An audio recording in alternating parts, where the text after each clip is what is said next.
Good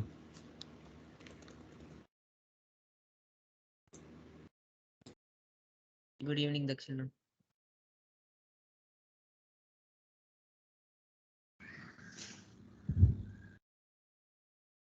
Good evening, sir. Good morning, Siddharth. Good evening, Guru. Dakshina sir's video got frozen for you also, no? Or for me alone? I can't see screen. Yeah, I can't see his video. Yes, no, for me also it's frozen. Is my voice audible? Sir, your voice is audible, sir. Your video is frozen, sir. Yes, sir. All right, okay.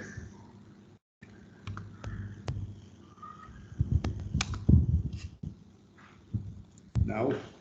Now it's clear. Yes, sir. All right, okay. Yeah, Guru Krishna.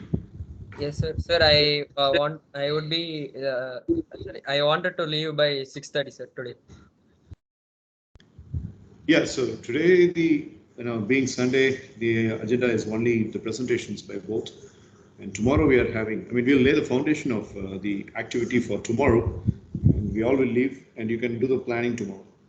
Yes, sir. Because we are going to temple, sir, today. So that. All right, okay. Right, so Taneshwar, you can start your presentation now. Okay, sir. Let me just fix my mic. All right. Can you Dad, hear you said me? you. Sorry, Taneshwar. My mic good now? Yeah, it's good, pretty good. Okay, I can do the presentation. All right. Siddharth, you said you have one. What's the topic? The topic is pretty much the same thing I did last time, but it's a mini tour of China. Okay, all right. Fine, so let it be once Taneshwar finishes his presentation. Fine. All right, Taneshwar, you can go. Okay, sir.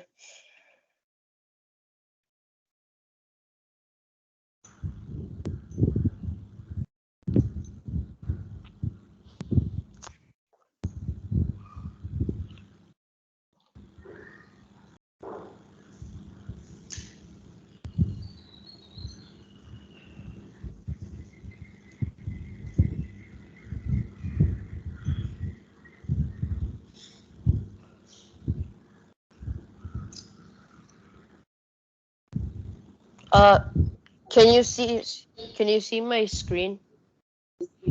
Not yet. No. No, Tanishwar. Okay. I'll just do here.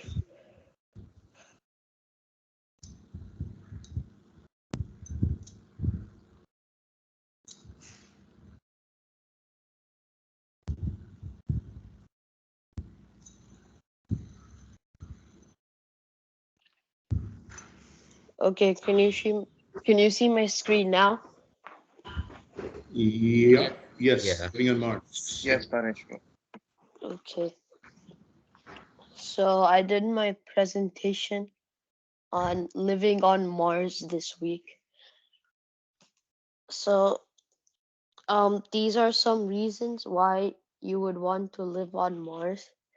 Uh, because the main reason you would want to switch planets is because of problems that one planet has. So there's pollution, global warming, overpopulation, waste disposal, ocean acidification, loss of biodiversity, deforestation, and ozone layer uh, depletion.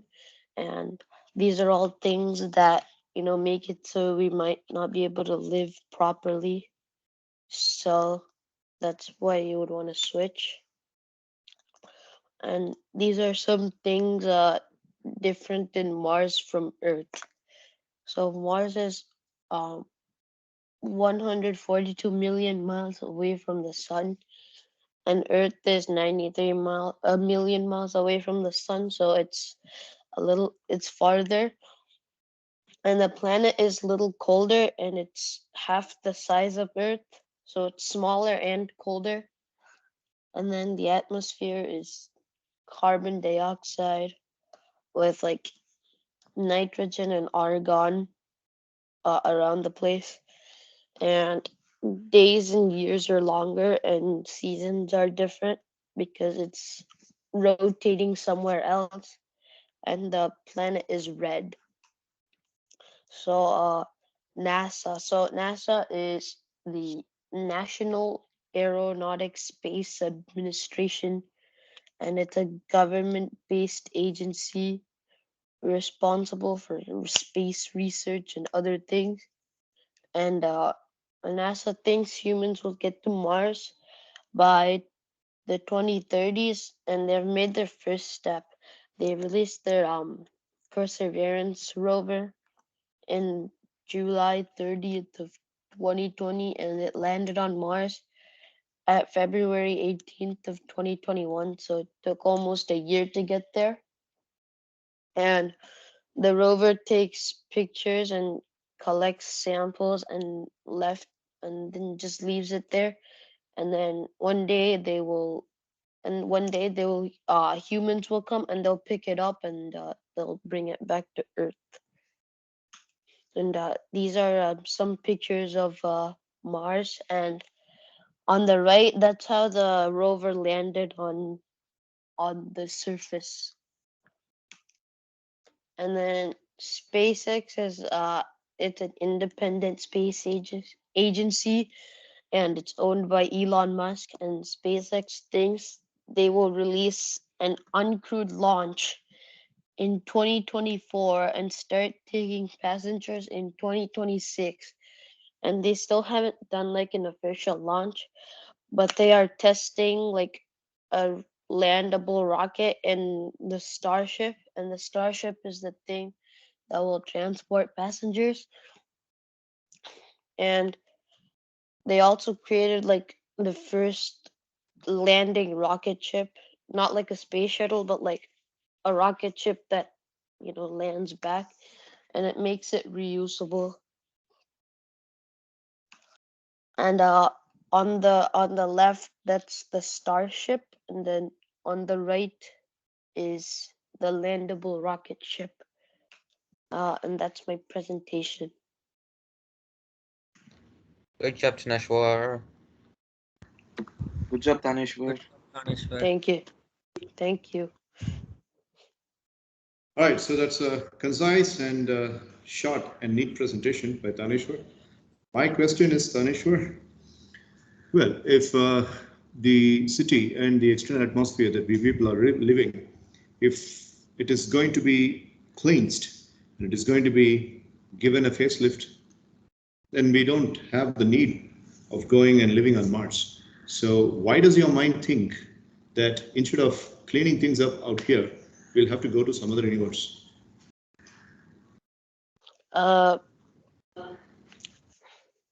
Because there's like a lot of things already done, because it's used by everyday life. Because things like factories, like a lot of companies own them, and there's probably over 1,000 around the world.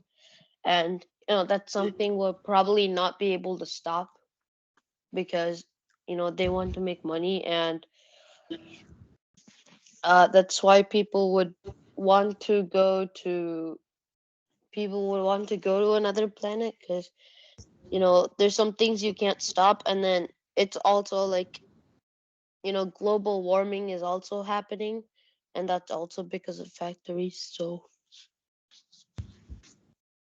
Well, the superheroes fear, the biggest fear of the superheroes put together, Thanos. Even Thanos dies in a planet very near to Mars. So how about ordinary human beings like you and me will go and be safe there?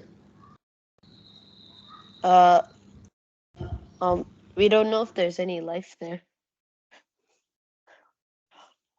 So you mean to have a subconscious belief that we are endangered only if there are some lives present in the place where we live? Are you thinking that way? Yeah, because if there if there's nothing there as far as we know, then like we can't. We shouldn't really be concerned. But then, if there is something there, then you want to investigate it a bit more before. Okay, so there is a theory, and it's a paradox. It's a paradox, and it says that if there are, it says that out of sight, out of mind. That is, when you don't see something for a long time, it disappears from your mind. That's what is the paradox saying. So when you go to Mars, and what is the kind of concrete belief you have that you won't like it there also? Human mind has the tendency of hating and losing interest towards a stuff very fast and very easily. So what's a guarantee that you would not be losing the interest on Mars? Because it's a fresh new planet. Because um our planet, it's been like millions of years since like life first started on the planet, so we'd have like more time to start everything and do things. Okay. Right, so I'm done with my questions. Any questions towards Tanishwar's presentation?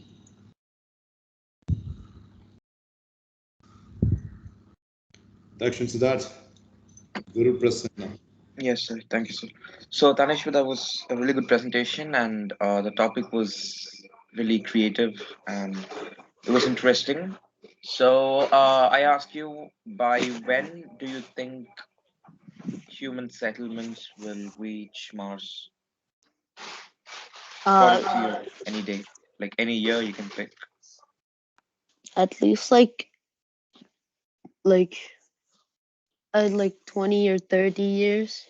Because if what is it for? Because SpaceX thinks they can do it in 2026, but like I don't think like settlements will start then, because I feel like they haven't even done like an official launch, and NASA thinks it's gonna be in 2030, and for them to get like settled and do everything and figure stuff out, it might take 20 to 30 years if we are like taking humans there, like by 2030s. Okay, Tanishwar. Nice answer. Thank you, Guru. Yes, Tanishwar. Tanishwar, my question is like, why suddenly like you did presentations from macromolecules till the last presentation you did, like you were the anime presentation in which you did, like you did revolve around many characterized based presentations. Why do you think, like, why is the sudden change of going into Mars? Like, is it a goal for you, or like is it a sudden thing that you occurred in your mind? uh it's mainly because what is it, they've already started like preparing for it, and then like SpaceX thinks that's like only like 2 more years from now, and it's kind of a big thing that we're like leaving the planet and stuff, and yeah. Yes, Tanish. So I want a honest answer from you, Tanishwar. Is this the real length of the presentation that you wanted to make, or you could have lengthened it a bit more? I think I could have lengthened it a bit more, but like it was one of those presentations like I didn't know like what more to add. All right, okay, fine. Okay, anyways, it adds up to your CRS. I really appreciate. Monday we are going Sir. to, tomorrow, we're going to review our CRS. So then you will know how much you have secured in the bunch of presentations that you have made. Sir. Siddharth, you have a question? Go for it. Okay. So my question is for you, Taneshwar. First of all, good job on your presentation. It was pretty good. And then my question for you is there any other planets in this universe that can be good that has good living conditions for humans other than Mars? Um I mean, pretty much like any planet that doesn't any like planet that's like a rocky planet and like not a gas planet can be like lived on. It's just how hot or cold it can be. Because if you go on Venus, it's gonna be really hot, and then Jupiter, Saturn, and then all those, they're all gas planets, so you can't live there. And Mercury doesn't have an atmosphere, so you can't live there either. So Mars is probably the only planet like around this solar system. Okay, that's answer.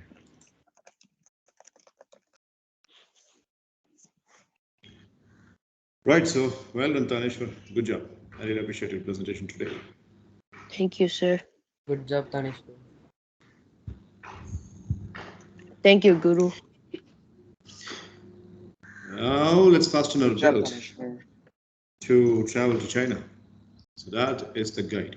Come on. Okay, sir. Can everyone see my screen? Yes. Yeah, a tour of China. Yes. Okay. Hello, everyone. Today I will do a mini tour of China. Where is China? Like I did in my last presentation, I'm gonna go off the same kind of outline for this. So China is located west of Japan, west of North and South Korea, and northeast of India. On the map, you can see here's India and here's China. And then here I have a map of China with some of close countries and the major cities it has here. China's major capital would be Beijing, which is located right here, and Hong Kong, I guess, because those two are the main spots that people like to visit a lot. A timeline for China. In 8000 BC, agricultural settlements arose in China, unindustrialized from the eastern coast and along the rich Yellow River and Yangtze deltas. Fruitful farms, plantations, and fishing industries were built. 2100 BC. The Jia Dynasty, the first dynasty of China, was not necessarily a unified state. 1600 BC. The Shang Dynasty. The Shang built complex societies that were powered by the kings. 1066 BC. The Zhou Dynasty. When the Zhou overthrew the Shang, they brought many modern systems with them. 475 BC. The Warring States period. As the smaller states of China were dissolved and only the strongest were left, the half of a millennium war ended with only 7 states left. 221 BC. The Qin Dynasty. China's first unified empire controlled large geographical regions directly. 206 BC. The Great Wall of China was built. During the Warring States period, the dynasties began to build a wall with soldiers, common people, and criminals. 206 BC, the same year, the Han Dynasty came to power. Revolt spread after the death of the Qin Dynasty. The Han Dynasty took over and introduced a tributary system, a system whereby one ruler or state to another, a payment of one ruler or state to another ruler or state. 114 BC, the Silk Road. Trade routes opened on the Silk Road, an infamous trade route that extended from Europe to China to India to Somalia. The Silk Road pretty much is a road that connects pretty much all of Asia. It was a great path and great area for traders from all across Asia to trade with each other. This was one of the main ways that culture shifted from one place to another, and also a great way to share ideas from one country to another country. It was the most used road in that time. 581 AD, the Zhou Dynasty. Short-lived and iron-fisted, the Zhou dynasty was known for forcing much of China's population into projects. 618 AD, the Tang Dynasty. During the period of the Tang Dynasty, some of China's finest literature and arts were born. 960 AD, the Song Dynasty. After a period of brief warfare, the Song Dynasty saw China through its industrial revolution and mass production of salt and iron. 1200, the Mongols. Psychological warfare masters. The the Mongols came to conquer China. The Mongols are pretty much a group of people that knew warfare down to the very letter, and they were great at it. They conquered much of Asia, and they failed to conquer Japan, like I mentioned in my last slide. They failed because of the kamikazes that Japan sent. But otherwise, the Mongols were one of the most fierce and well-known people to take over and conquer. 1275, the Yuan Dynasty. After the Mongols attempted to rule China, the Yuan Dynasty took control. And finally, 1644, the Qing Dynasty. In Chinese, Qing means clear and pure. This dynasty was known for stability and peace. Here I have a list of some famous cities in China and some things. Beijing. Everyone knows the capital of China is Beijing, though some may call it Peking. Peking is another name for Beijing. It's like a more untraditional way to say it. Shanghai. Most people have also heard of China's largest city, Shanghai. Shanghai has repeated the benefits of its location jutting out into the Pacific at the mouth of the Yangtze and has become the world's busiest container port, shipping made in China products all over the world. Shanghai is also the location where Shang-Chi took place. Hong Kong. The only question of Hong Kong's rank among China's famous cities in people's mind is whether it is actually Chinese, because of the variety of cultures mixed in that city. And finally, Macau. Macau is tiny among Chinese cities, with a population of just over 500,000, but is notorious for its Portuguese colonial roots and autonomy from China, ever since its handover in 1999. And I have here some best tourist attractions in China. These are the best ones, and they're pretty interesting to go through. They have a lot of connection with the original history of China and their culture. First, I have the Great Wall of China, which I talked about before. A wall built to keep away small clans outside of China from attacking China itself. Next, we have the Forbidden City. The Forbidden City is pretty much a city for the emperors where they were buried, and no one is allowed inside the city. It's only for the buried or dead emperors, or the kings of China. Next, the Imperial Palace. The Imperial Palace is where the current emperor of the current emperor of China would live, but now that they've turned to change, they use the Imperial Palace more like a historical figure. Next, we have the Terracotta Army.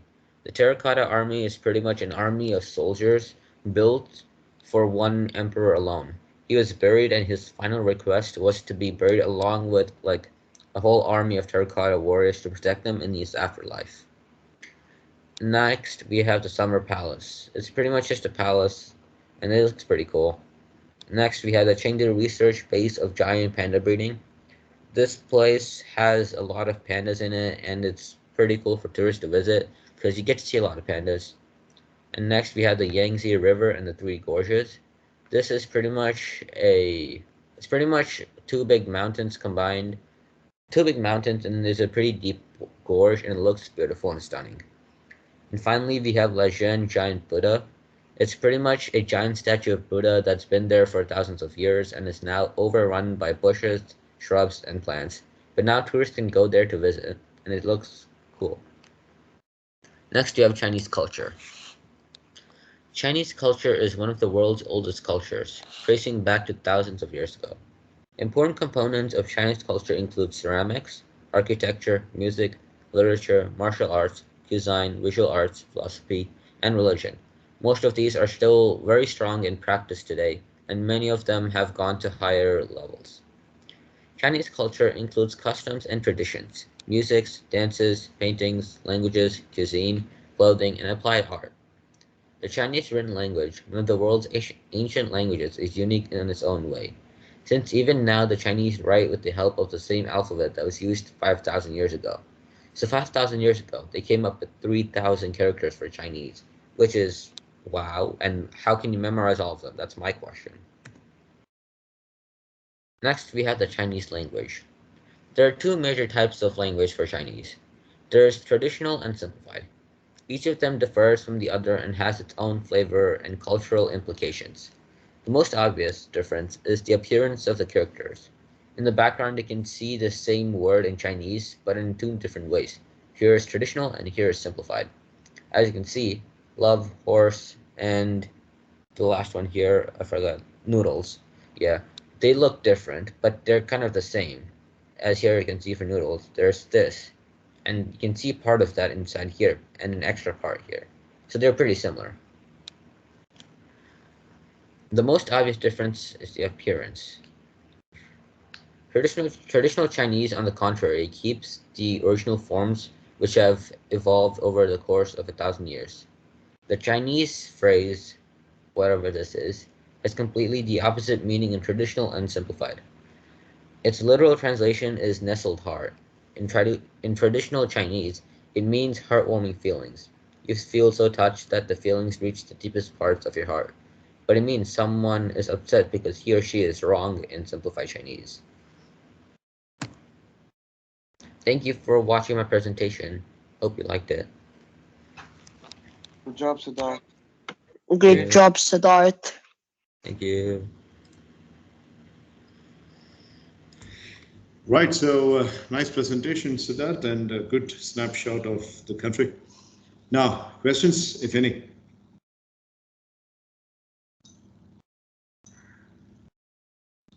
Guru Prasanna, go. Yes, sir. So Siddharth, it was a really nice presentation, Siddharth. Like in like the both the tours, the tour of Japan and the tour of China, like gives us a lot of knowledge and more about these countries. I wasn't knowing this much about these countries. So my question is that, like in the presentations which you did, I'll just give just it's just a comparison. In this two presentations which you did, which was the presentation like that was most satisfied for you? You should not say both. You should just say one. Which was that like it was most satisfied for you? For me, the most satisfying one would be the mini tour of Japan. I would say this because in the Japan one, I think I learned more about Japan than I learned about China because I've already learned most about China in my school and they've already taught most of this. For Japan, pretty much everything was new to me and all the pictures and the art they had, art they had, it was pretty cool to me. It was interesting. Okay, Siddharth, thank you. What kindled the interest towards exploring the countries? When you are supposed to make presentations in MS evening sessions, what was the prominent triggering mechanism that you had to bring a presentation? I mean, a week earlier you make a presentation about vision process, it's psychological related, and then you have got into this etymological presentations of late. Why? What was the reason? Sir, before I made the first mini tour presentation, my parents were watching just like a mini tour of China, I'm pretty sure. So I just got my idea from that. So like they showed cool pictures. It was on YouTube, so they took videos of that. I didn't take the videos for my presentation. It was just like a verbal thing. But in the video, they showed all the famous tourist attractions, major cities, and all the good sides and bad sides of like the country they spoke about. And it looked pretty interesting to me, so I wanted to try it once or twice. Right. So you have been describing about the dynasty of China, right from BC to AD, and that was very extensive research. And at one point of time, you have mentioned about in one dynasty when the Mongols got into the realm of China, we were given to understand about a term called as psychological warfare. So psychological warfare is a very interesting analogy and theory. What do you think that actually is? It's pretty much psychological warfare, right? Right. It's pretty much where the one army attacks in psychological ways or in ways that give confusion or like make the give confusion, give anxiety, or make the person they're attacking nervous and making them to falter or mess up, giving them an easy win or something like that. And have you come across, or did you rather come across a situation, not a situation, did you come across the crazy fact that the Chinese emperors way down in the past, if they understand that their enemies or one among the enemy forces is considered to be very intellectual, they not only kill him in the warfare, and they make sure that his body, his mortal remains, are buried in a very important space of Chinese town, then Chinese town, so that they believed that if his spinal cord or the bone marrow substance is put into the soil, they very strongly believe that the vibration of that intellectual man will remain in the same soil, and China will only prosper. A very astounding evidence is how they killed Bodhidharma, and they buried him in China, not wary of the fact that someday the review of literature will give the information about him to the other nations, exclusively India, where he actually belongs to. Did you come across the fact that they have the habit of burying the people who are mastered in intellect and skills? China alone has got this habit. No, sir, I did not come across that. When I was looking through for history and stuff, that didn't show up for me. Sadly. Right, and the crazy fact is that, you know, before China did it, it has got no connection. Before China did it, Ravana, the king Ravana, used to do that. You know, when he fought the other demons, being a demon himself. People call Ravana as a demon, but I don't call him demon. I'm calling him as a king. So when he fought with the demons, what happens is he kills some of the demons. In one particular legend, his own self and his brother Vibhishna, they both kill a king. No, not a king. They kill a demon. Right. He is a king. Actually, he is a king. So they kill a demon, and they make sure that the demon is buried in their own land, so that the vibes of that particular person does not go anywhere away from him. And he was an ardent devotee of Lord Shiva, and the demon was also ardent devotee of Lord Shiva. So he thought his devotion will multiply by having his mortal remains in his soil. So he kills the demon and he puts into the truncates of the soil in Lanka. So only Ravana and the country China had been doing this process. So you should be knowing this. Since you spoke about the dynasty, I had to come up with this thread of information.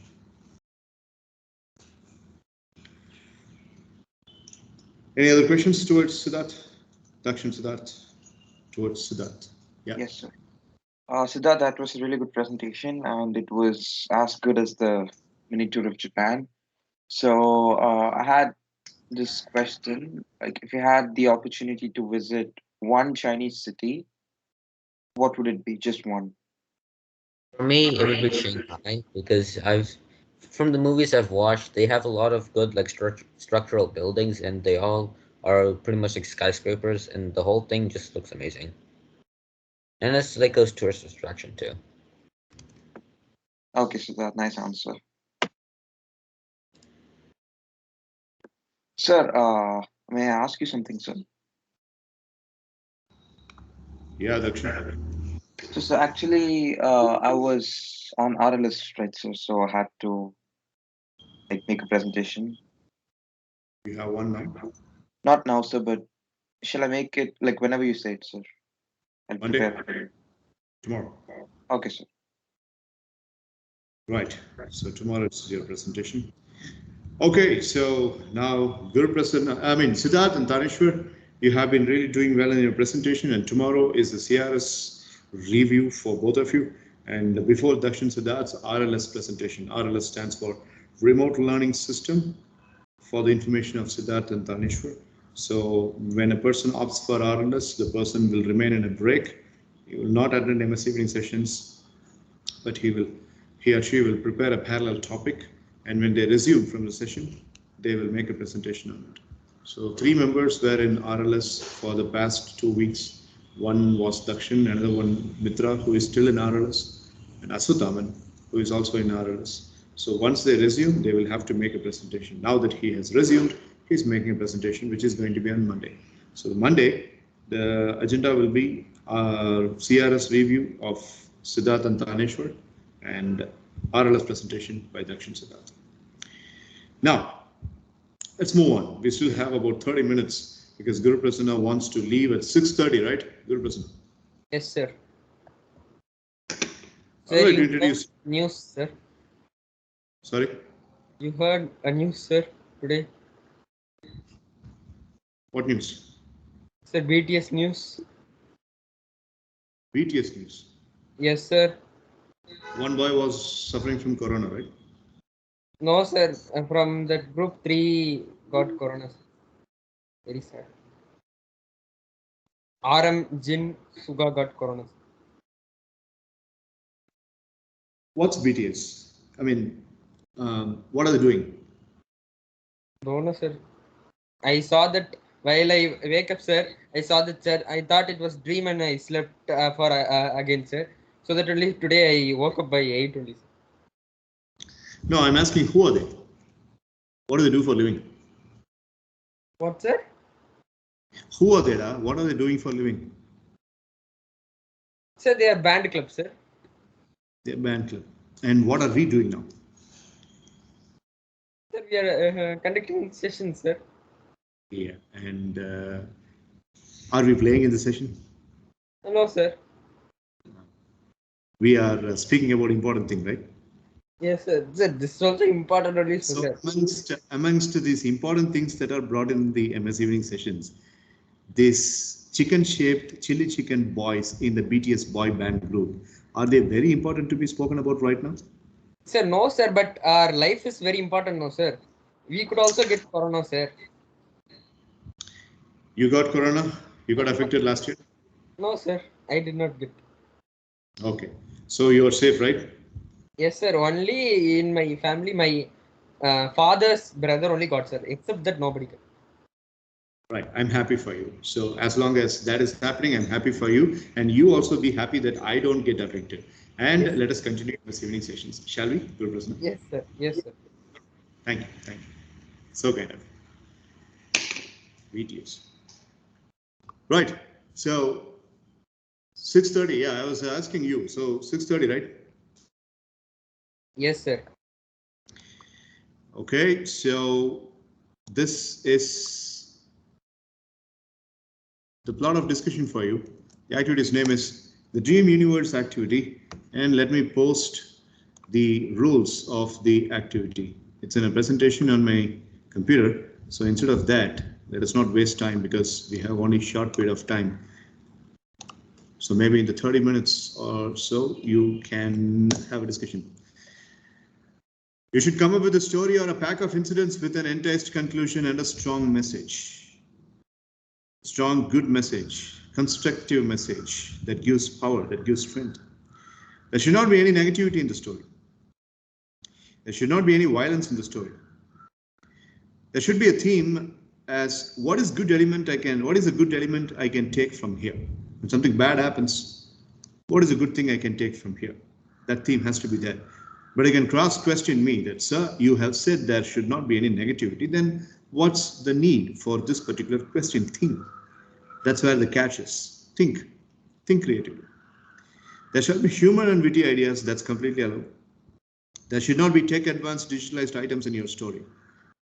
The hero uses the mobile phone. The protagonist uses the laptop. The protagonist got into internet. No such business. It should be framed in the 90s or 80s or 70s or 60s, whatever it may be. There shall be as much positivity as possible. This is called as the dream universe. So I want you to come up with the dream universe prepared by Dakshin Guru Tanesh Siddharth, of Dakshin Guru Tanesh Siddharth, for Dakshin Guru Tanesh Siddharth. By the 4, after 4, and for the 4. Your think tank time will start now. Do you have any questions? No, sir. No, sir. Dakshin, do you have any question? No, sir. So before I leave you to the team talk, and you have team talk for 33 minutes until Guru Prasanna leaves, at some point of time you have to make a presentation, just like you made a good presentation about the four-way holloway yesterday. Maybe Monday will be the good time. After Dakshin Siddharth's presentation, there won't be any other theme. There will not be any OBT on Monday. It's a full scope presentation because there is a time. No, the next week you are not working. You are on a holiday. Mitra goes to school every single day. They don't have any holidays. They don't have any holidays until January 7th. So that is why she's not attending the classes. But for you, we shall make full utilization of this holiday time. So there is a sequence. The initial idea should be by Taneshwara. The development in the second stage should be done by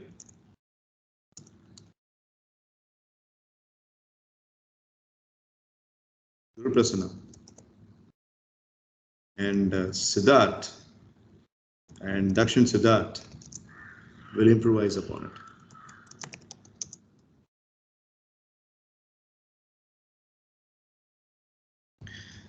The initial core idea should be contributed by Taneshwar, and from then onwards, the nucleus should be enlarged by Guru Prasanna, and then the rest of the things will be Dakshin and Siddharth's contribution. That's how it is. Because I want everybody to think like whenever an activity of this sort is given, the first and foremost contributor will be Dakshin Siddharth. And then you all will fall in line with whatever he says. Today, it's not going to be that way because you set yourself very comfortable because he does all the think tank job and you just follow through. But today, it's not going to be like that. The captain is shifted. It's Taneshwar today. He and Guru Prasanna will start and Dakshin and Siddharth will follow through. That's how it is. Come on. Your preparation time starts now. Okay, Taneshwar,